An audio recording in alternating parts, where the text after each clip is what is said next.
اللہ تو کہتا ہے تم مانگو مجھ سے، تمہارا مانگنا اچھا لگتا ہے مجھے۔ تم کیوں پریشان ہوتے ہو؟ کیا میری قدرت پر یقین نہیں ہے تم کو؟ میں تو تمہارے شہر رگ سے بھی زیادہ قریب ہوں۔ جب اپنی ماں کی نیت پر شک نہیں کر سکتے تو اس پر کیسے بھی یقینی جو تم سے تمہاری ماں سے بڑھ کر محبت کرتا ہے۔ مجھ سے مکمل یقین کے ساتھ مانگ کر تو دیکھو، عرش پر کن کہہ کر پوری دنیا کو تمہارا وسیلہ بنا کر تمہیں نہ نواز دوں تو کہنا۔ پتہ ہے اللہ کب ملتا ہے؟ جب تم ٹھوکر کھاؤ، جب تم دکھی ہو، جب تم ٹھکرائے جاؤ، جب تم اپنے محبوب چیز یا محبوب رشتہ گواؤ تو اس وقت اپنے دکھی دل کے ساتھ اللہ کے پاس آؤ۔ وہی تو ہے جو ٹھکراتا نہیں۔ جب تکلیف حد سے بڑھ جائے تو اللہ کا وعدہ یاد کرنا۔ اللہ نے اپنی مدد کا وعدہ کر رکھا ہے تو کیوں نہیں کرے گا؟ اللہ تمہارے ہاتھ تب تک خالی نہیں کرتا جب تک ان کو کسی بہتر چیز سے بھرنے کا ارادہ نہ رکھتا ہو۔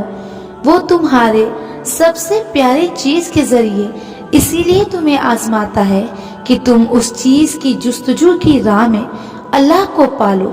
مانگتے ہو، یقین رکھو اللہ ضرور دے گا، اور پھر دیکھو وہ تمہیں اتنا دے گا کہ تم گن نہیں سکو گے۔ دعائیں نصیب سے نہیں، نصیب دعاؤں سے ملتا ہے، اور دعا ہی تو ہے جو معجزوں کے دروازے کھولتی ہے۔ جب اللہ کو آسانی کرنی ہوتی ہے تو عموماً اس کے پہلے چیزیں مشکل ترین ہوتی ہیں۔ کتنا سکون ہے اس بات میں کہ ہم سب کی تقدیر اللہ کے ہاتھ میں ہے۔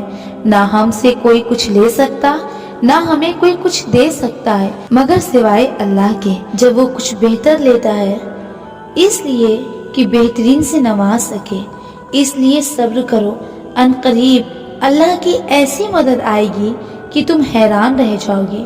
تم دیکھنا جس چیز کو تم رکاوٹ سمجھ رہے ہو اللہ اسی کو تمہارے لیے وسیلہ بنا دے گا۔ جو تمہیں آج تکلیف لگ رہی ہے وہ دراصل اللہ تمہیں بچا رہا ہے مگر تم سمجھتے ہی نہیں۔ بے شک اللہ اپنے پیاروں کو ہی آزماتا ہے۔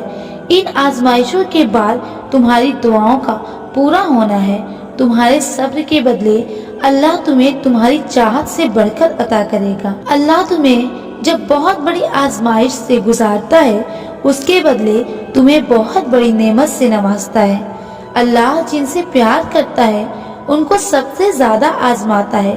وہ تمہاری من پسند چیز کو تم سے دور کر کے تمہیں اپنے قریب لاتا ہے۔ تمہارا صبر تمہاری طاقت ہے۔ بے شک اللہ صبر کرنے والوں کو اپنے سے قریب رکھتا ہے۔